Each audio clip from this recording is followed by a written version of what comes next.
নমস্কাৰ বন্ধু বান্ধৱীসকল, স্বাগতম জনাইছোঁ অন্য এটা ভিডিঅ' লৈছোঁ। বন্ধু বান্ধৱীসকল, আজি এই ভিডিঅ'টোত আলোচনা কৰিম আছাম পুলিচ গেট 4 পোষ্টসমূহৰ বিষয়ে। তো আছাম পুলিচ গেট 4ত আপোনালোকৰ পোষ্ট আছিলে এটেণ্ডেণ্ট। তো এটেণ্ডেণ্ট মানে কি আৰু এটেণ্ডেণ্টৰ কাম কি হ'ব?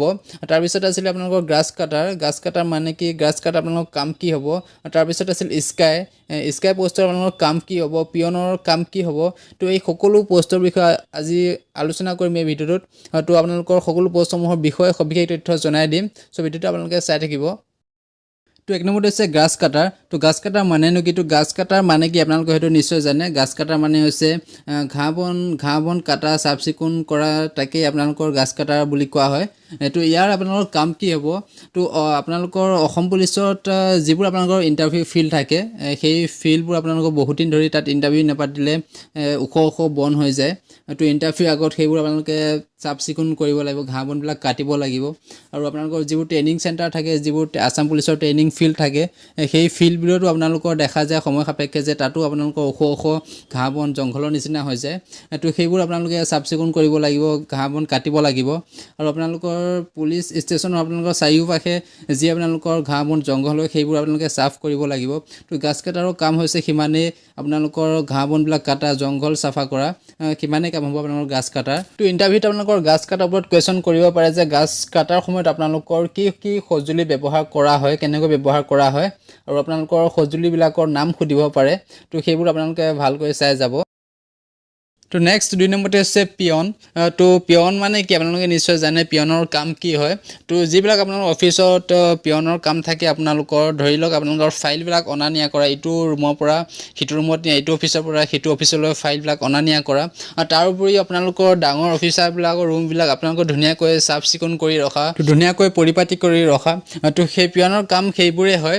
তো আপোনালোকৰ তাত কুৱেশ্যন সুধিলে আপোনালোকৰ পিয়নৰ অফিচত পিয়নৰ কাম কি হয়, পিয়নে কি কৰিব লাগে, আপোনালোকৰ তেনেকুৱা ধৰণৰ আপোনালোকৰ প্ৰশ্ন সুধিব। তো ভালকৈ আপোনালোকে প্ৰিপাৰেশ্যন কৰি যাব, সেইবোৰ আপোনালোকে ভালকৈ চাই যাব। তো নেক্সট হৈছে আপোনালোকৰ স্কাই।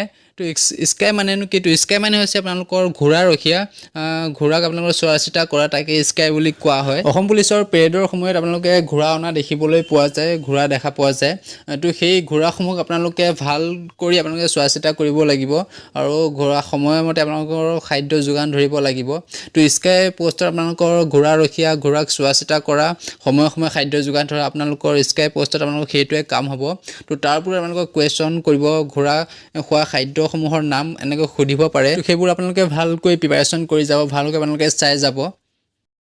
তো নেক্সট হৈছে এটেণ্ডেণ্ট। তো এটেণ্ডেণ্ট মানে কি? তো এটেণ্ডেণ্ট মানে হৈছে সহায়ক, কোনো ব্যক্তিক আপুনি সহায় কৰা, তাকে এটেণ্ডেণ্ট বুলি কোৱা হয়। ধৰি লওক কোনোবা এজন মানুহে কিবা এটা কাম কৰি আছে বা কিবা এটা কাম কৰিব পৰা নাই, সেই কামটো আপুনি জানে। তো সেই কামটোত গৈ আপুনি অলপ মানুহজনক সহায় কৰি দিব লাগিব। তো এটেণ্ডেণ্টৰ কামবোৰ হৈছে তেনেকুৱা সহায় কৰা। তাৰোপৰি ধৰি লওক আপোনালোকৰ কোনো এজন ডাঙৰ অফিচাৰ আহিছে, কোনোবা আপোনাৰ ৰুমত থাকিব। তো ৰুমত থকাৰ আগত আপোনালোকে সেই ৰুমটোক গৈ আপোনালোকে ধুনীয়াকৈ চাফ চিকুণ কৰিব, আৰু আপোনালোকৰ যি লাগতিয়াল অফিচাৰজনক আপোনালোকৰ যি বস্তু লাগতিয়াল হয় সেই বস্তুবোৰ আপোনালোকে নিজে আনি দিব লাগিব, নিজে আপোনালোকে সেইবোৰ কৰি দিব লাগিব, যাতে অফিচাৰজনে কোনো কাম কৰিবলগীয়া নহয়। তো তেনেবোৰে আপোনালোকৰ কাম কৰিব লাগিব, সহায়ক হিচাপে আপোনালোকে সেইবোৰ আপোনালোকক সহায় কৰি দিব লাগিব। তো তেনেকুৱা আপোনালোকৰ কাম হ'ব। তো বন্ধু বান্ধৱীসকল, এইখিনি আছিল জানকাৰী। যিমানখিনি জানো আপোনালোকৰ প্ৰতিটো পোষ্ট এগেইনষ্টত জনাবলৈ চেষ্টা কৰিলোঁ। তেওঁলোকক ক'লোঁ এটেণ্ডেণ্টৰ, গ্ৰাছ কাটাৰ, স্কাই, পিয়ন এইবোৰৰ পোষ্টৰ বিষয়ে আপোনালোকক যিমান পাৰোঁ জানকাৰী দিলোঁ। তাৰোপৰি আপোনালোকে যি পোষ্টত এপ্লাই কৰিছিলে, আপোনালোকে সেই পোষ্টৰ ওপৰত ভালকৈ আপোনালোকে প্ৰিপাৰেশ্যন কৰি যাব। ধৰি লওক এটেণ্ডেণ্ট আপোনালোকে এপ্লাই কৰিছে, তো এটেণ্ডেণ্টৰ কাম কি, এটেণ্ডেণ্টৰ ওপৰত আপোনালোকে ভালকৈ চাই যাব। নাইবা আপোনালোকে গ্ৰাছ কাটাৰ কৰিছে, গ্ৰাছ কাটাৰ কাম কি হ'ব, গ্ৰাছ কাটাৰ ওপৰত আপোনালোকে ভালকৈ চাই যাব। স্কাই, পিয়ন, তো প্ৰতি পোষ্টত আপোনাৰ এগেইনষ্টত আপোনালোকে যি পোষ্টত এপ্লাই কৰিছিলে, প্ৰতি পোষ্টৰ ওপৰত আপোনালোকে ভালকৈ অধ্যয়ন কৰি যাব, যাতে ইণ্টাৰভিউ টাইমত আপোনালোকে যি কৰে আপোনালোকে লগতে এনচাৰ দিব পাৰে। তো বন্ধু বান্ধৱীসকল, আজিৰ ভিডিঅ'টো আছিল ইমানেই। যদি চাই ভাল লাগিলে এটা লাইক কৰিব, আৰু যিসকল নতুনকৈ আহিছে চেনেলটো ছাবস্ক্ৰাইব কৰি